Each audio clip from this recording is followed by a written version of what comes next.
Hello student, আজকের ক্লাসে আলোচনা করব তোমাদের ভলিউম 2 এর মডেল কোশ্চেন পেপার 1 এর কোশ্চেনগুলো নিয়ে। পেজ নম্বর 546।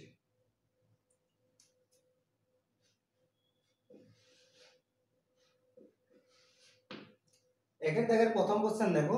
কোশ্চেনে বলেছে r% বার্ষিক সরল সুদের হারে p টাকা t বছরের সুদ আয় হলে যে চারটা অপশন দিয়েছে সেটির মধ্যে কোনটি সঠিক আমাদের দেখতে হবে। কি কি দেওয়া আছে? সুদ, প্রথম দিয়েছে সুদের হার হচ্ছে 8%, সুদ সমান সমান আয় টাকা।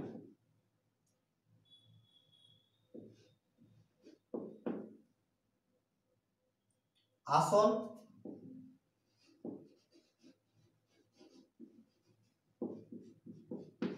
পি টাকা, সময় টি বছর।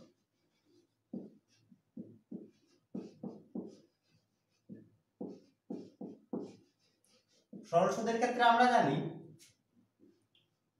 সুদ সমান হয় সুদ আয় সমান আসল ইনটু সুদের হার ইনটু সময় বাই হচ্ছে 100, বা পি টিআর বা আরটি সমান হচ্ছে 100 আই। অপশন দেখে নাও, অপশন সি তে দেওয়া আছে পিটিআর ইজ ইকুয়াল টু হচ্ছে 100 আই। অপশন সি হচ্ছে অ্যানসার। পরের কোশ্চেন, আদর্শ গ্যাসের ক্ষেত্রে বয়েল ও চার্লসের সমন্বয় সূত্র থেকে পাই।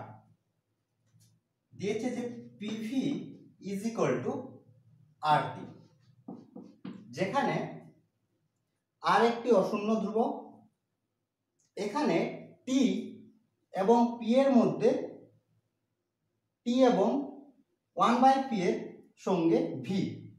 অপশন এতে দিয়েছে সরল ভেদে, বি তে বলেছে ব্যস্ত ভেদে, সি তে বলেছে যৌগিক ভেদে, আর ডি তে বলেছে সরল ও ব্যস্ত ভেদে আছে। দেখো ভি বলেছে টি আর 1/p এর সঙ্গে, তাহলে আমরা ভি এর মানটা বের করি এখান থেকে। তাহলে ভি সমান প্রথমে আমরা কি পাচ্ছি, ভি সমান হচ্ছে আর টি বাই পি, এটা পেলাম ভি। এখন দেখো আমরা যদি এই দুটো ধ্রুবক ধরি, আর আর টি যদি ধ্রুবক ধরি, তাহলে ভি প্রপোর্শনাল টু পাচ্ছি 1/p। একই রকম ভাবে আমরা যদি আর আর পি ধ্রুবক ধরি, তাহলে ভি প্রপোর্শনাল টু পাচ্ছি টি। এই দুটো থেকে আমরা কি পাচ্ছি, V proportional to T P. সমানুপাতিকটাকে যদি আমরা সমান করি, এইভাবে যদি লিখি, তাহলে V is equal to R T by হচ্ছে পি। এখন দেখো এটা ভি প্রপোর্শনাল টু টি আর ভি প্রপোর্শনাল টু 1/p থেকে পেলাম ভি প্রপোর্শনাল টু 1/tp। এটা হয় যৌগিক ভেদের সূত্র থেকে। এ প্রপোর্শনাল টু যদি বি হয় আর এ প্রপোর্শনাল টু যদি সি হয়, তাহলে যৌগিক ভেদ থেকে আমরা পাই এ প্রপোর্শনাল টু বিসি। বুঝা গেছে? তাহলে এটার অ্যান্সার হচ্ছে, দেখো অপশন সি তে বলেছে যৌগিক ভেদে আছে, অপশন সি।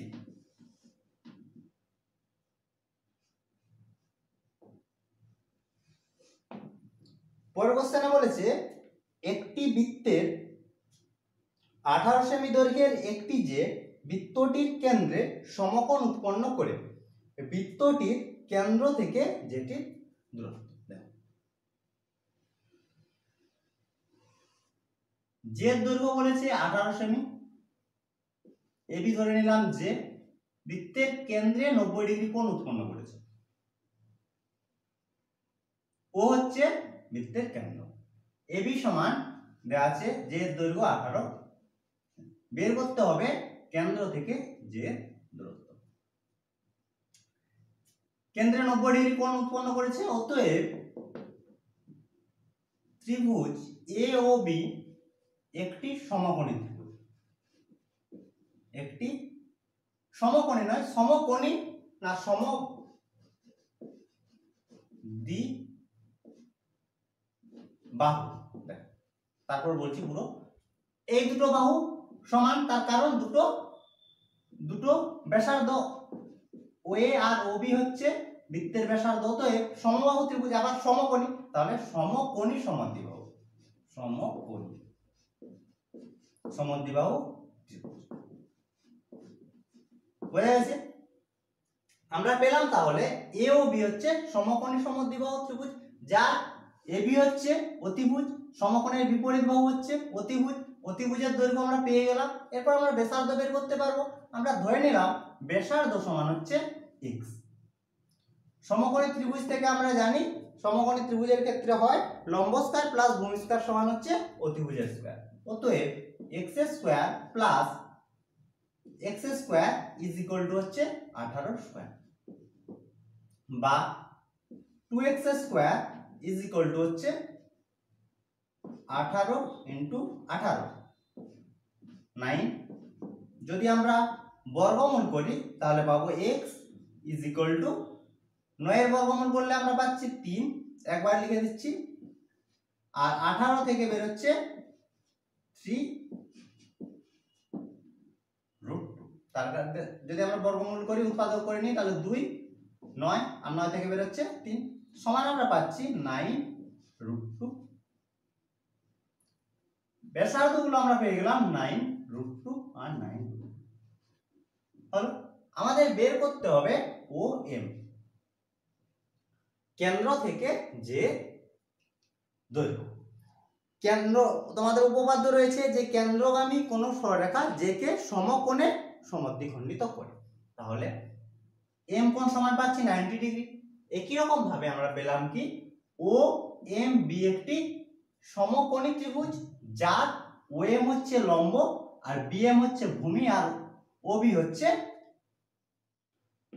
তাহলে অতিভুজ। ওবি হচ্ছে অতিভুজ। এখন ও এম বি সমকোণী ত্রিভুজ থেকে পাই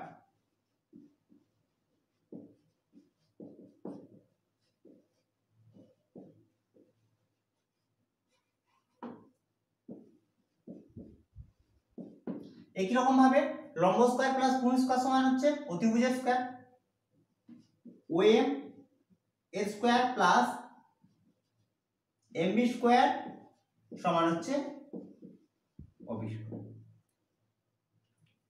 এম হচ্ছে তাহলে এবির মধ্যবিন্দু, তার কারণ হচ্ছে ও এম এবি কে সমকোণে সমদ্বিখণ্ডিত করে, তোমাদের উপপাদ্য রয়েছে। বা আমাদের এখন বের করতে হবে ও এম এর মান, তাহলে O M square plus M B, তাহলে এবি সমান হচ্ছে 18, তাহলে এম বি হচ্ছে 9 এর স্কয়ার, 18/2 তাহলে 9 এর স্কয়ার। ওবি পেলাম আমরা কত, ব্যাসার্ধ হচ্ছে 9√2, তাহলে 9√2 এ বা ও এম এর স্কয়ার সমান হচ্ছে 9 এর স্কয়ার ইনটু 2, √2 এর স্কয়ার 2 মাইনাস হচ্ছে 9 এর স্কয়ার। দেখো কমন যাচ্ছে কি 9 এর স্কয়ার ইনটু 2 মাইনাস 1, 2 মাইনাস 1 করলে কত হবে 1, বা ও এম স্কয়ার সমান হচ্ছে 9 এর স্কয়ার, বা ও এম সমান হচ্ছে 9। ও এম হচ্ছে কেন্দ্র থেকে যে লম্ব দূরত্ব, তাহলে আমরা পেয়ে গেলাম 9 সেমি। অপশন সি তে দেখো আছে 9 সেমি, এটাই হচ্ছে आंसर। এরপরের কোশ্চেন,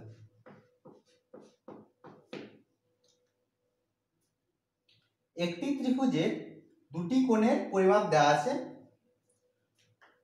প্রথমটির মান দিয়েছে 35 ডিগ্রি 57 মিনিট 4 সেকেন্ড, আর দ্বিতীয়টির মান দেওয়া আছে 39 ডিগ্রি 2 মিনিট 56 সেকেন্ড। বের করতে হবে যে তৃতীয় কোণটি বিদ্যমান। দুটো মান আমরা জানি, একটা হচ্ছে ষষ্ঠিক পদ্ধতিতে মান আর একটা হচ্ছে বৃত্তীয় পদ্ধতিতে মান। ষষ্ঠিক পদ্ধতিতে মান হচ্ছে ডিগ্রিতে থাকলে সেই মানটিকে বলা হয় ষষ্ঠিক মান, আর বৃত্তীয় মান হচ্ছে যেটা রেডিয়ানে থাকে, পাই রেডিয়ান। ষষ্ঠিক মান আর বৃত্তীয় মানের মধ্যে সম্পর্ক হচ্ছে 180 ডিগ্রি সমান হচ্ছে পাই রেডিয়ান, এটা হচ্ছে সম্পর্ক। তাহলে প্রথমে আমরা যে মান পাবো ষষ্ঠিক পদ্ধতিতে সেটাকে আমরা ডিগ্রিতে নিয়ে যাব। অর্থাৎ কি, এখানে দেখো মিনিট আছে, সেকেন্ড আছে, মিনিট আছে, সেকেন্ড আছে। তাহলে প্রথম কাজ হবে, যদি এভাবে দুটো না থাকতো, তাহলে যদি একটা দেওয়া থাকতো, তাহলে প্রথম কাজ হবে সেটাকে ডিগ্রিতে নিয়ে যাওয়া, তারপর এক সম্পর্ক বসাবো 180 ডিগ্রি সমান পাই রেডিয়ান। এখানে দেখো দুটো মান দিয়েছে, আমরা জানি ত্রিভুজের তিনটি কোণের সমষ্টি হয় 180 ডিগ্রি। এখানে দুটো কোণের মান দেওয়া আছে, তাহলে দুটো কোণের সমষ্টি যোগ করছি, যোগ করলে হচ্ছে 60 মিনিট। এখান থেকে পাচ্ছি কত, 59, এটা হচ্ছে 60 সেকেন্ড, 59 মিনিট। আর এটা যদি যোগ করি তাহলে পাচ্ছি কত, 4। আর এখানে দেখো 3 3 6 একে 7, এত। এটা তোমাদের বোঝানোর জন্য আমি বলছি, ডিরেক্ট করব পরের বার থেকে। সম্পর্কগুলো দেখো, 1 ডিগ্রি সমান হচ্ছে 60 মিনিট, 1 মিনিট সমান হচ্ছে 60 সেকেন্ড হয়েছে।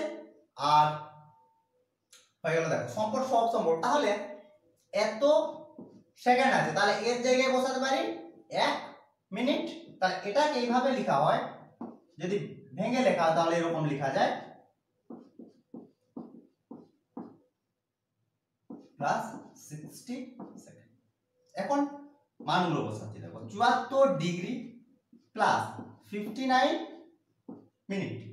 তাহলে 60 সেকেন্ড, তাহলে 60 সেকেন্ডের জায়গায় বসাচ্ছি 1 মিনিট, না 1 মিনিট হয়েছে। তাহলে 1 মিনিট আর এখানে 59 মিনিট, তাহলে যোগ করলে হচ্ছে 60 মিনিট। তাহলে 74 ডিগ্রি প্লাস 60 মিনিট। 1 মিনিট হচ্ছে 60 মিনিট সমান হচ্ছে 1 ডিগ্রি। তাহলে 60 মিনিটের জায়গায় বসাচ্ছি 1 ডিগ্রি। তাহলে 74 ডিগ্রি প্লাস হচ্ছে 1 ডিগ্রি সমান হচ্ছে 75 ডিগ্রি। বোঝা গেল?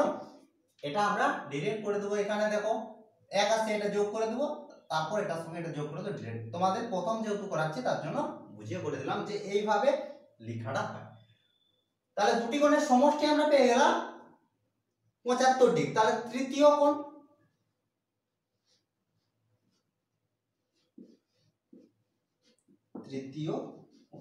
তৃতীয় কোণের মান কত হবে? তিনটি কোণের সমষ্টি হচ্ছে 180 ডিগ্রি, দুটো কোণের সমষ্টি পেয়ে গেলাম। তাহলে তৃতীয় কোণ সমান হচ্ছে 180 ডিগ্রি মাইনাস 75 ডিগ্রি। বিয়োগ করলে কত পাচ্ছি? 5। এটা হচ্ছে 8, 105। আমাদের বের করতে বলেছে দেখো যে বৃত্তীয় পদ্ধতিতে মান। বৃত্তীয় পদ্ধতিতে মান বলতে রেডিয়ানে প্রকাশ করতে হবে। সম্পর্ক আমরা জানি 180 ডিগ্রি সমান পাই রেডিয়ান। তাহলে 1 ডিগ্রি সমান পাই বাই 180, আর 105 ডিগ্রি, তাহলে 105 সমান হচ্ছে পাই বাই, নিচে থাকছে 180 ইনটু হচ্ছে, বোঝা গেছে? এরপর দেখো কাটাকাটি করতে হবে। 5 দিয়ে 2 1 21, আর এখানে 5 দিয়ে যদি কাটি 5 3 15, 5 3 15 আর 6, এখান থেকে 7, আর এখানে থাকছে 12, 3 দিয়ে কাটা হয়েছে। তাহলে 7 পাই বাই 12, এটা হচ্ছে তৃতীয় কোণের বৃত্তীয় মান। অপশন বি তে দেখো দেওয়া আছে, অপশন বি।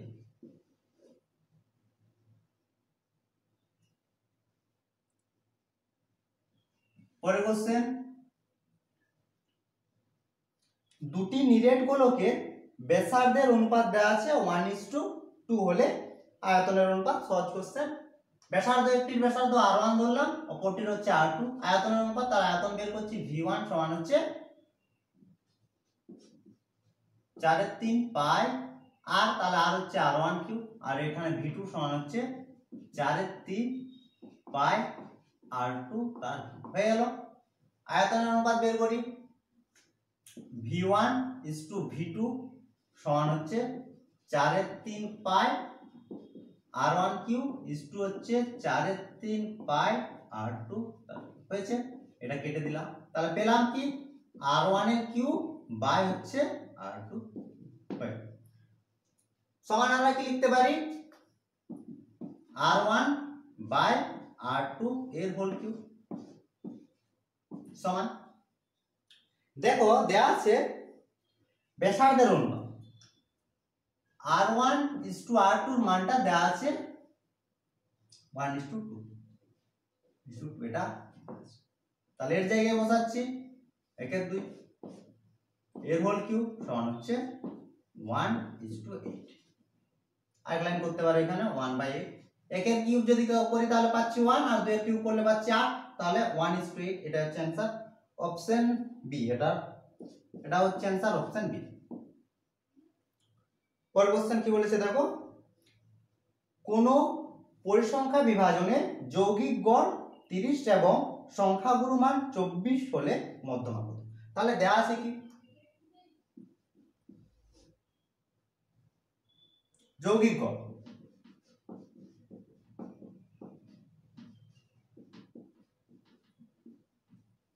যৌগিক গড় সমান হচ্ছে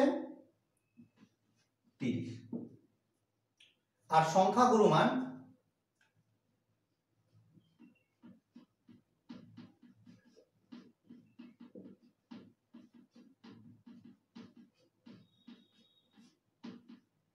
সমান হচ্ছে 24 বের করতে হবে। এই যৌগিক গড়, সংখ্যাগুরু মান আর মধ্যমার মধ্যে একটি সম্পর্ক রয়েছে। সম্পর্কটি হচ্ছে সংখ্যাগুরু মান সমান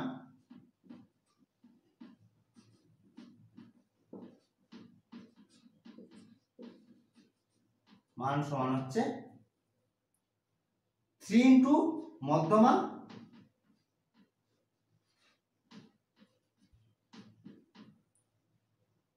-2 × যৌগিক গড়।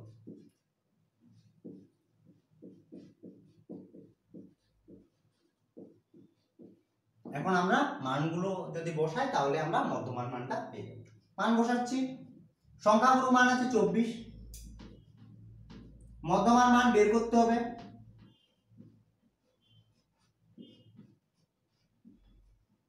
টু ইন্টু যৌগিক গড়, যৌগিক গড় হচ্ছে 30, তাহলে 2 × 30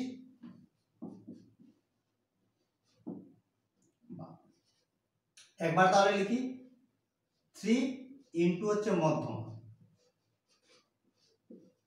মধ্যমা পেয়ে গেলাম সমান। দেখো 24 মাইনাসটা এই পাশে যদি আসে তাহলে হচ্ছে প্লাস, তাহলে 24 প্লাস গুণ করছি, তাহলে একবার লিখি 60, তাহলে 24 প্লাস হচ্ছে 7, তাহলে 24 প্লাস 7 সমান 84 বা মধ্যমা সমান হচ্ছে 84/3, 2 3 2 6, তাহলে 2 আর 8, 28 হচ্ছে आंसर। এটা হচ্ছে মধ্যমা। অপশন দেখে নাও, অপশন এ। এরপর 2 এর দাগের কোশ্চেন শূন্যস্থান পূরণ।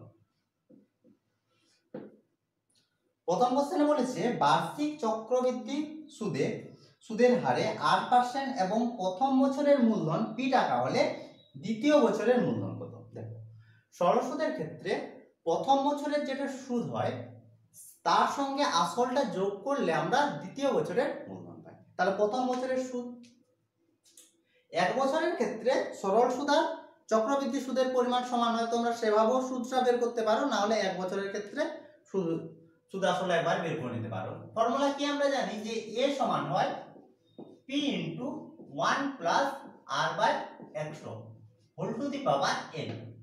n কি সময়, এখানে সময় হচ্ছে কত, এক বছর, তাহলে এক বছরের ক্ষেত্রে আমরা যেটা পাবো সুদ প্লাস আসল সেটাই হচ্ছে সেকেন্ড বছরের ক্ষেত্রে, দ্বিতীয় বছরের ক্ষেত্রে আসল। বোঝা গেছে? তাহলে এক বছরের ক্ষেত্রে আমরা সুদ আসল কত পাচ্ছি, p বলেছে কি আসল এক বছরের মানে প্রথমে কোনো টাকা যখন জমা করা হয় তখন হচ্ছে আসলের পরিমাণ হচ্ছে p, তাহলে 1 ইন্টু r% বলেছে এখানে r%, তাহলে p into 1 plus r by 100 whole to the power n মানে হচ্ছে 1 সমান p into 100 plus r by 100। এটা হচ্ছে অ্যান্সার। এটা হচ্ছে দ্বিতীয় বছরের আসল,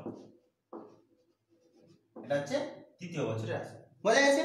এরপর এটা তোমরা সরল সুদের ক্ষেত্রেও করতে পারবে। এক বছরের ক্ষেত্রে যদি কোনো শর্ত দেওয়া না থাকে তাহলে এক বছরের ক্ষেত্রে সরল সুদ আর চক্রবৃদ্ধি সুদের পরিমাণ সমান। তোমাদের দেখাচ্ছি যে এক বছরের ক্ষেত্রে আমরা সুদ সমান কত পাবো। দেখো পি যদি আসল হয় ইন্টু টি সময়, সময় হচ্ছে এক বছর ইন্টু আর, সুদের হার হচ্ছে 100, তাহলে পেলাম কি পি আর বাই 100 হলো। তাহলে সুদ প্লাস আসল এ সমান হচ্ছে আসল ছিল পি আর হচ্ছে সুদ, তাহলে P into 1 plus P R by হচ্ছে 100 সমান পিটা কমন যাচ্ছে, তাহলে 100 প্লাস আর একবার করে দিলাম নিচে থাকছে 100। এ হচ্ছে কি সুদ প্লাস আসল এক বছর পর, মানে হচ্ছে 2 নম্বর বছরটা যখন থেকে শুরু হচ্ছে তখন থেকে আমরা আসল পেয়ে গেলাম। আসল বলতে সুদ আর আসল, সেটা হচ্ছে এটা দ্বিতীয় বছরের ক্ষেত্রে যদি আমরা ভাবি, দ্বিতীয় বছরের ক্ষেত্রে আমরা তার এই টাকাটা ছিল, এই টাকাটা সুদ পেল, তাহলে দ্বিতীয় বছরের শেষে তার জমা হয়ে গেল এই পরিমাণ টাকা, এই বলতে পি প্লাস আর। তাহলে এটা হচ্ছে দ্বিতীয় বছরের আসল, হচ্ছে দ্বিতীয় বছরের আসল, তাহলে আসলের পরিমাণ হচ্ছে P into 100 plus R by 100। এটা হচ্ছে অ্যান্সার। বোঝা গেছে? আরেকটা জিনিস তোমরা মনে রাখবে যেটা তোমাদের এক্ষুনি বললাম, যে শুধুমাত্র এক বছরের ক্ষেত্রে সরল সুদ আর চক্রবৃদ্ধি সুদের পরিমাণ সমান হয়, আর যদি কোনো শর্ত দেওয়া না থাকে, আর না হলে সব ক্ষেত্রে চক্রবৃদ্ধি সুদ সবসময় বেশি হবে সরল সুদের।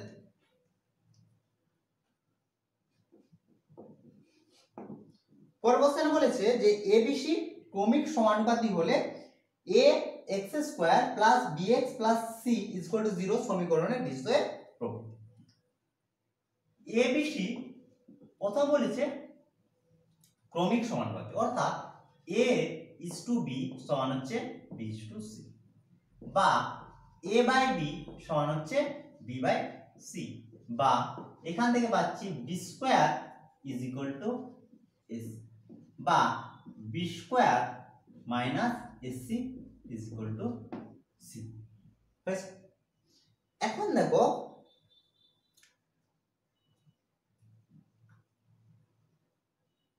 এ X square plus bx plus C is equal to 0, এই সমীকরণের বিজয়ের প্রকৃতি কি হবে আমাদের বলতে হবে।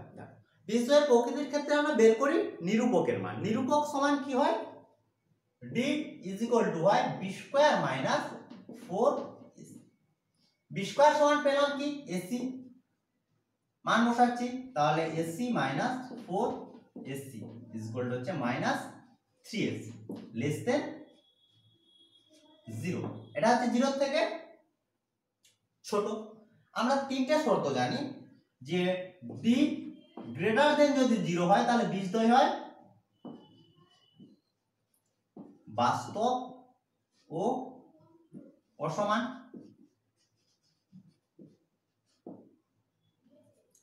ইজ ইকুয়াল টু যদি 0 হয় তাহলে হচ্ছে বাস্তব ও সমান, আর লেস দেন যদি 0 হয় তখন হয় কাল্পনিক। বোঝা গেছে? তাহলে এক্ষেত্রে আমরা কি পেলাম, লেস দেন 0, অর্থাৎ যে প্রদত্ত সমীকরণ যেখানে শর্ত দেয়া আছে এবিসি পরস্পর সমানুপাতিক, সেই শর্ত হিসেবে আমরা পেলাম কি প্রদত্ত সমীকরণের বীজদ্বয় কাল্পনিক। তাহলে অ্যান্সার হবে কাল্পনিক। এটা হচ্ছে তাহলে অ্যান্সার।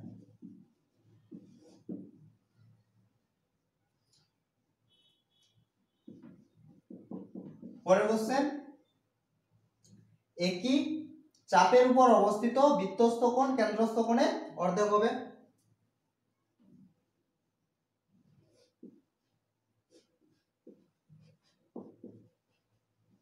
এটা তোমাদের উপপাদ্য রয়েছে, এরকম ছিল উপপাদ্যটা। বৃত্তস্থ কোণ, এটা হচ্ছে কেন্দ্রস্থ। এই কোণের মান এর অর্ধেক। পরের কোশ্চেন,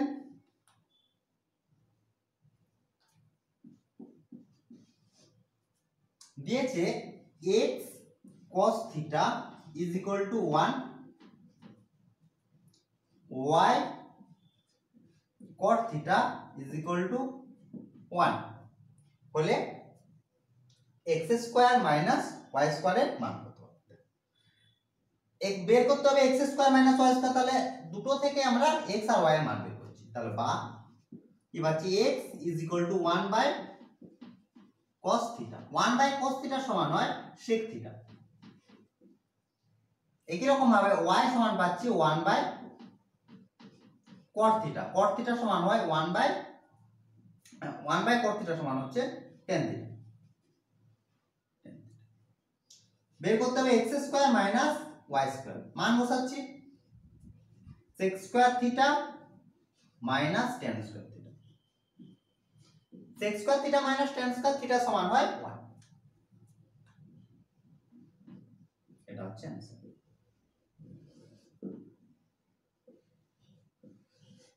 পরের কোশ্চেন, 3 সেমি ব্যাসার্ধ বিশিষ্ট একটি গোলকের মধ্যে অন্তর্লিখিত ঘনকের বাহু দেব। একটা গোলকের মধ্যে একটি ঘনক রয়েছে।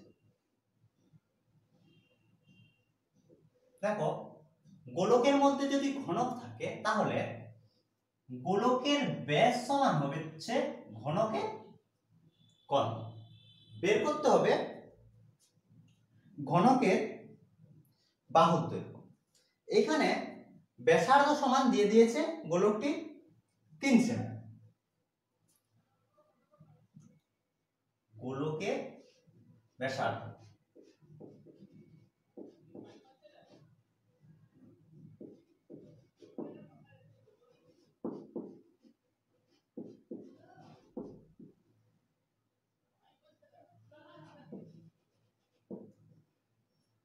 এখান থেকে আমরা বলতে পারি যে ঘনকের কর্ণ সমান হচ্ছে বৃত্তের বলতে এখানে গোলক, তাহলে গোলকের ব্যাস, তাহলে গোলকের ব্যাস সমান হচ্ছে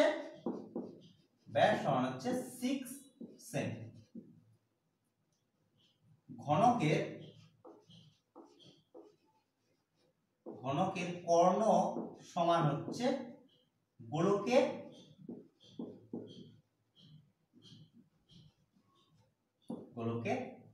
ব্যাস হয়েছে। ঘনকের বাহুর দৈর্ঘ্য যদি আমি a ধরি তাহলে ঘনকের কর্ণ সমান হয় a√3। বোঝা গেল? আবার বলছি, যদি ঘনকের বাহু সমান আমরা a ধরি তাহলে ঘনকের কর্ণ সমান হয় a√3, সমান হচ্ছে তাহলে কত 6, বা a সমান হচ্ছে 6/√3 সমান, এটাকে এইভাবে লিখতে পারি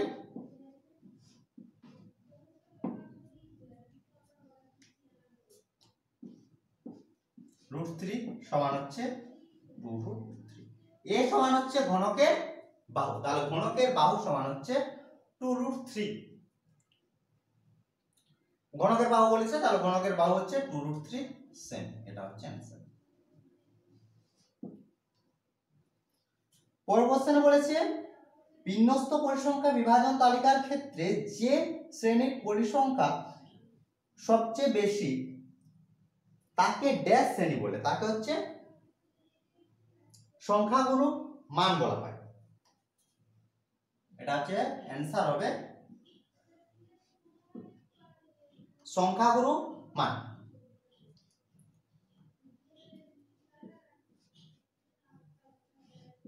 সংখ্যাগুরু মানের শ্রেণী বলা হয়।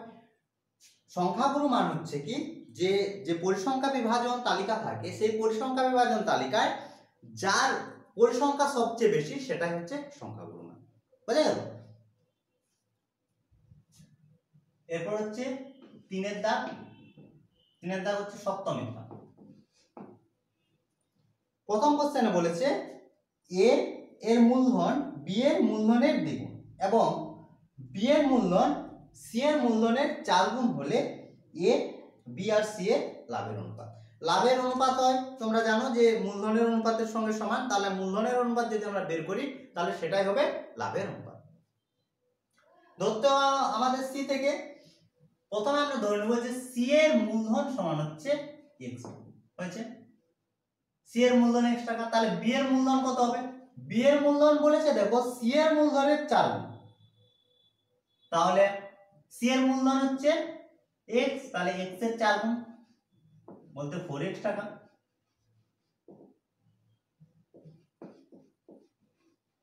হলো, এরপর এর মূলধন বি এর মূলধনের দ্বিগুণ, তাহলে এর মূলধন এর দ্বিগুণ, তাহলে 2 × 4x সমান হচ্ছে 8x টাকা। তাহলে মূলধনের অনুপাত a is to b is to c, abc এর মূলধনের অনুপাত 8x is to 4x is to হচ্ছে x, তাহলে দেখো x এর সব কাটছে, 8 is to 4 is to 1। এটা হচ্ছে মূলধনের অনুপাত। মূলধনের অনুপাত হয় লাভের অনুপাতের সঙ্গে সমান, অর্থাৎ লাভের অনুপাত হচ্ছে 8:4:1। তাহলে এখানেও দেখো দিয়েছে লাভের অনুপাত হচ্ছে 8:4:1, তাহলে এটার অ্যানসার হচ্ছে সত্য।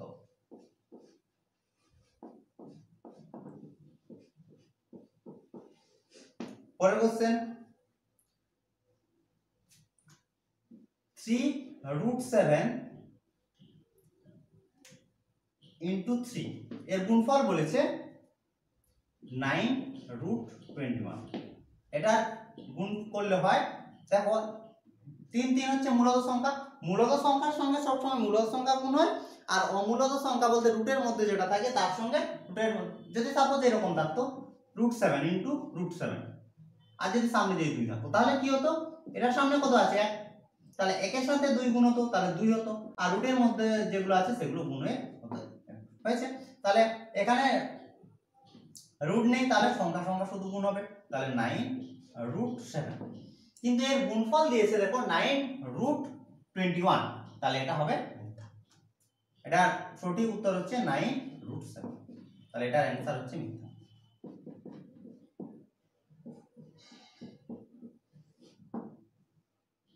পরের কোশ্চেন, দুটি সমানুপাতিক বাহু বিশিষ্ট বহুভুজের অনুরূপ কোণগুলি সমান হলে বহুভুজ দুটি সদৃশ্য হবে, এটা হবে সত্য।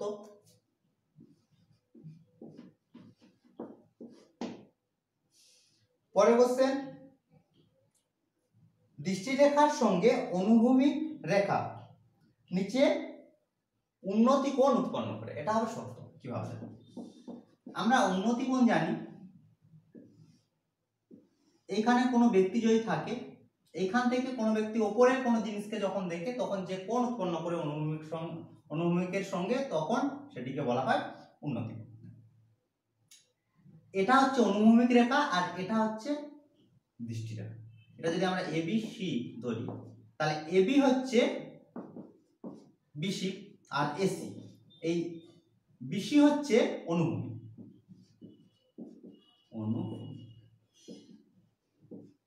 আর এটা হচ্ছে দৃষ্টি, আর মাঝখানের যে কোণ সেটা হচ্ছে থিটা, এটাই হচ্ছে উন্নতি কোণ। আর উপর থেকে যখন কোনো বস্তুকে দেখা হয় তখন যে কোণ উৎপন্ন করে, ধরো এইখান থেকে দেখাচ্ছে, তখন এটার সঙ্গে যে কোণ উৎপন্ন হয় সেটি হচ্ছে অবনতি কোণ। এই কোণ আর এই কোণ সমান হয়, তার কারণ হচ্ছে অনুভূমিক আর এই রেখা পরস্পর সমান্তরাল হয়, এর জন্য এই দুটো কোণ সমান হয়। কিন্তু সবসময় মনে রাখবে যে কোনো বস্তুকে যখন আমরা নিচ থেকে উপরের দিকে দেখব তখন সে অনুভূমিকের সঙ্গে যেটি কোণ করে থাকে সেই কোণটিকে বলা হচ্ছে উন্নতি কোণ, আর উপর থেকে যখন নিচে দেখব তখন যে কোণ উৎপন্ন হয় সেটি হচ্ছে অবনতি। হয়ে গেছে? তাহলে এটা হবে সত্য। কি পেলাম? অনুভূমিক রেখা আর দৃষ্টি রেখা উন্নতি কোণ উৎপন্ন করে, এটা হচ্ছে সত্য।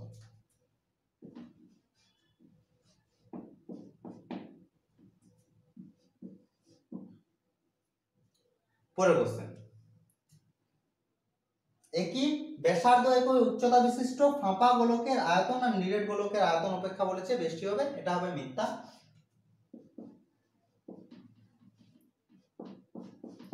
ব্যাসার্ধ আর উচ্চতা যদি সমান হয়, আয়তন সব সময় একই হবে। সে শঙ্কু হতে পারে, নিরেট শঙ্কু হতে পারে, চোঙ হতে পারে, সবকিছু যদি সমান থাকে। যদি শঙ্কুর কথা আমরা বলি তাহলে শঙ্কুর আয়তন কি হয়? 1/3 পাই আর স্কয়ার এইচ আর আর যদি সমান হয় দুটোর ক্ষেত্রে, ফাঁপা আর নিরেটের ক্ষেত্রে আয়তন সবসময় সমান হবে। এখানে চোঙ বলেছে, চোঙের আয়তন কি হয়? পাই আর স্কয়ার এইচ। তাহলে এইচ আর আর আর এইচ সমান বলেছে, তাহলে ফাঁপা আর নিরেটের ক্ষেত্রে আয়তনের কোনো পরিবর্তন হবে না, দুটোর আয়তন সমান হবে।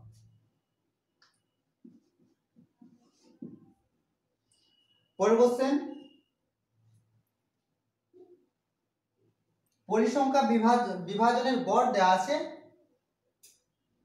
গড়কে x বার দ্বারা প্রকাশ করা হয়, x বার সমান দেওয়া আছে 10, সামেশন অফ fi xi সমান দেওয়া আছে 200। মোট পরিসংখ্যা, তাহলে মোট পরিসংখ্যাকে সামেশন অফ fi দ্বারা প্রকাশ করা হয়। আমরা x বার সমান জানি সামেশন অফ x বার সমান হচ্ছে summation of fi xi by summation of হলো। মান বসাচ্ছি, x বার সমান হচ্ছে 10 সমান 200 বাই হচ্ছে সামেশন অফ fi, বা সামেশন অফ fi সমান হচ্ছে 200 বাই নিচে থাকছে 10, তাহলে সমান হচ্ছে 20। তাহলে মোট পরিসংখ্যা সমান হচ্ছে 20। এখানে দেখো মোট পরিসংখ্যা সমান দিয়েছে 10, তাহলে এটা হবে কি? মিথ্যা।